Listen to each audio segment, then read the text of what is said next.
Thank you for joining me. Today we're going to be discussing relationships and ethics within ministry. So this can be a very loaded topic, but I want to focus on three key points regarding it that must be applied no matter what stage of ministry you are in. These 3 points are your personal relationship with God, your relationships with others, and how to maintain proper ethics in every season, even the tough ones. So let's dive right in. So the first point is definitely the most important. Unless you have a solid relationship with God, you will not be able to minister to others effectively. You may be a good person, a good teacher, a good speaker, naturally talented, and just have a lot of good traits that gear you towards ministry. But unless you have a solid, healthy relationship with God, you're going to be unable to minister to others effectively. Whether you're a man, a woman, the way that you carry yourself matters not just for your own image of self, but also for your direct relationship with God. You must adhere to biblical standards and hold yourself to a higher expectation in order to maintain the proper relationship with God that's necessary for you to minister to others. In order to do this, you must respect yourself, take care of yourself, and love yourself, because even though you may not always like everything about yourself, you are created in God's own image, and He has created you the way He intended. So first, you must care for yourself and put in the work that's necessary to have a good relationship with God, and love yourself just as Christ loves you. And despite any mistakes you may have made along the way, expect the same grace and redemption in yourself that Christ has offered you as well. Do not dwell on past mistakes or sin. Instead, focus on improving your relationship with yourself and with God through seeking Him daily and in everything you do. You can do all this by taking time for God throughout your day and throughout your week. Talk to Him and stay in constant prayer and communication with God. That's how you effectively grow and establish a good foundational relationship with not just yourself, but with God. So the relationship you have with yourself and the relationship you have with God are the most important aspect of any relationships and ethics as we go along. So the second point is your relationship with others. It can only be built after you have finished the first point, and in order to properly minister to others, your relationship has to be sound with God already. Once you've done this, you're able to carry out the proper relationships with your family members, your friends, your church members, and even people out in the world. This is built upon the first point because you need to be able to identify the correct influences from relationships with other people.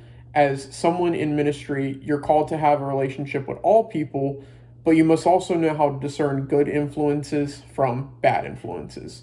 You must also be able to set proper boundaries in certain relationships. Even within the church family, you still have to know how to set up those proper boundaries. One key point that has always stood out to me as good advice for ministers is to be careful and cautious with your relationships when with members of the other gender. For instance, if you're a male minister, you should never leave yourself along with a female member, and you should avoid any sort of interaction that could be misinterpreted with some of the other gender. So having the proper boundaries within your ministry can oftentimes be difficult. This is one that's not always easy to adhere to, especially, but setting these boundaries are fundamental in order to maintain good moral standings with others and with God. Another example of how you can have proper ethics in ministry is confidentiality.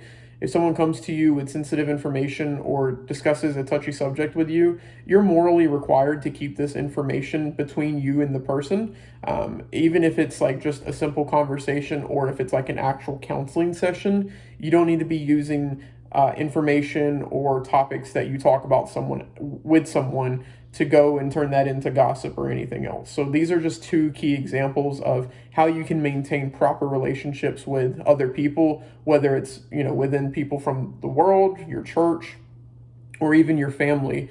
You just need to set up proper boundaries and just have these proper ethics in mind when it comes to how to navigate these relationships. And discernment plays a big key factor in this, like we talked about earlier.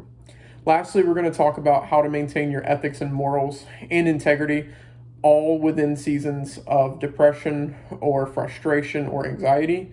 The biggest discouragement in this season can make it feel like it's lasting forever. So whenever you're in a season of depression or frustration, it's kind of hard to see the light at the end of the tunnel, and you have to be very careful not to let yourself get burnt out during this season.